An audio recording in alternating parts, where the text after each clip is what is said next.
네, 미국에서 코로나19 백신 접종이 곧 시작될 것으로 보입니다. 미 전역으로 배송될 화이자 백신의 배포가 시작됐습니다. 네, 미국이 현지 시간 14일 차기 대통령 선출을 위한 선거인단 투표를 실시합니다.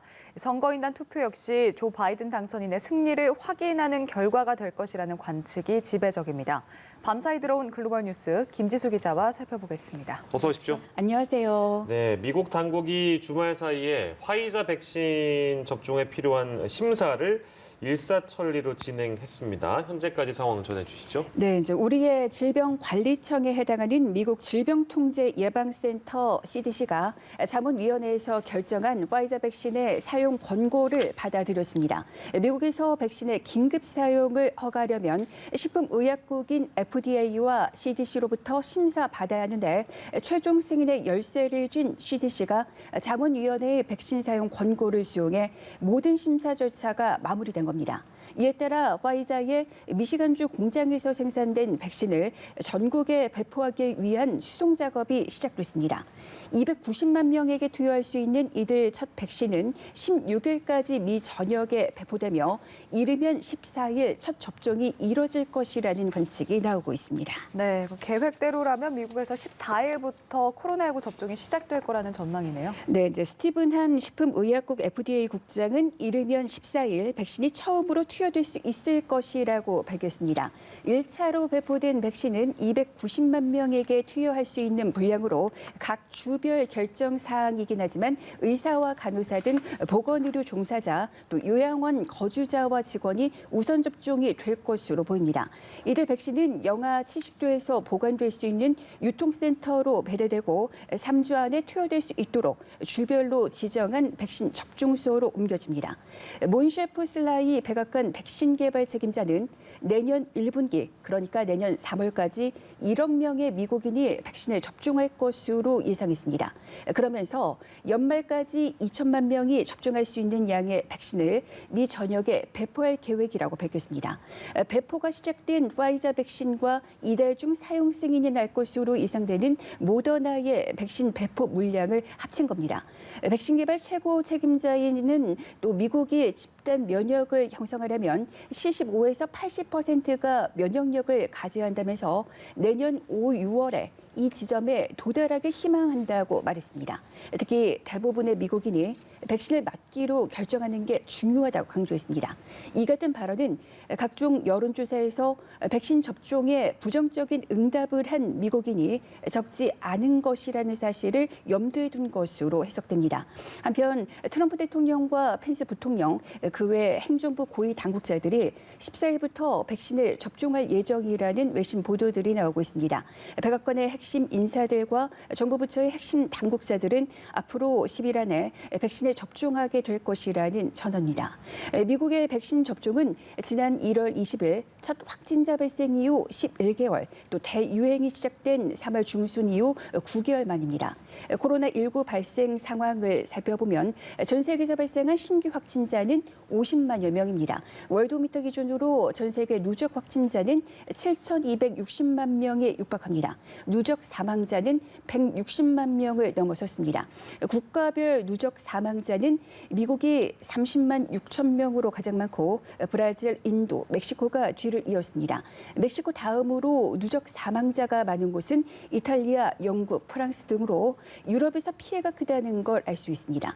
누적 확진자는 미국이 1,669만 명으로 압도적으로 많고 인도, 브라질, 러시아, 프랑스가 뒤를 이었습니다. 네, 이번에는 미국 대선 관련 소식을 살펴볼 텐데 미국은 지난달 3일에 대선을 치렀습니다만 절차가 아직 남아 있습니다. 선거인단 투표.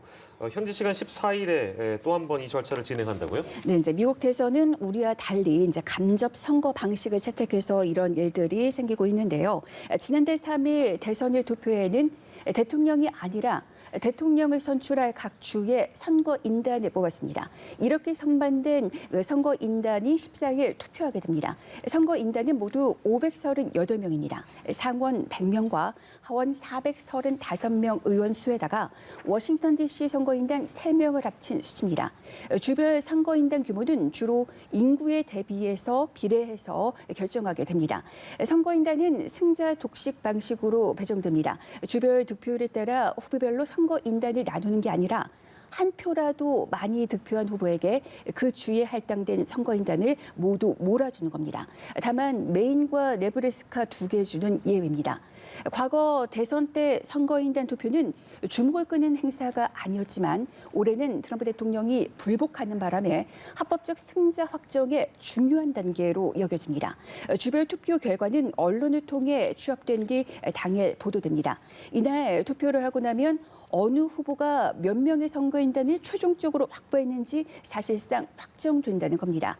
현재 주별 개표 인증 결과에 따르면 538명의 선거인단 중 바이든 당선인이 승리 요건인 과반 270명을 훌쩍 넘은 306명, 트럼프 대통령이 232명을 확보한 것으로 집계됐습니다. 물론 선거인단에 뽑힌 사람이 해당 주에서 승리한 후보가 아닌 다른 후보에게 투표할 수 있는 경우가 생길 수 있습니다.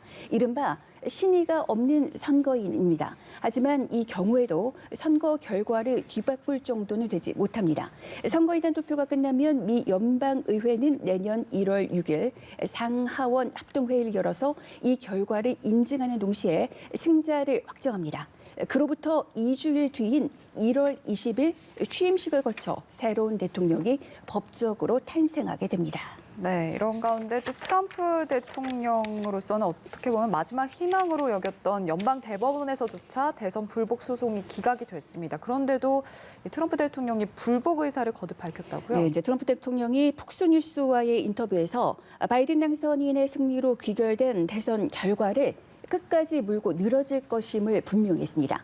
연방 대법원의 텍사스주 소송 기각으로 대선에 대한 이의 제기가 끝났냐는 사회자의 질문에 트럼프 대통령은 끝나지 않았다. 앞으로도 계속 나아갈 것이라고 말했습니다. 이와 관련해서 트럼프 대통령은 자신이 주장하는 대선 사기 의혹과 바이든의 차남 헌터를 수사할 특별검사 추진에 관심이 있다는 보도가 나온 바 있습니다. 앞서 텍사스주는 펜실베이니아를 비롯한 바이든이 승리한 경합주 4곳의 선거 결과를 뒤집어달라며 연방 대법원에 소송을 제기했고 대법원은 이를 기각했습니다. 이런 가운데 미국 국민의 과반이 트럼프 대통령의 대선 불복 소송이 민주주의를 약화시키고 있다고 생각한다는 여론조사 결과가 나왔습니다. 폭스뉴스가 이달 초 여론조사 기관을 통해 전국 유권자 1,000명을 대상으로 조사한 결과 응답자의 56%는 트럼프 대통령의 선거 불복 소송이 미국 민주주의를 약화시키고 있는 것으로 본다고 답했습니다. 트럼프 대통령의 2024년 대선 출마를 반대한다는 의견 역시 절반을 넘겼습니다. 네, 이 소식까지 만나봤습니다. 글로벌 브리핑의 김지수 기자였습니다. 고맙습니다. 고맙습니다.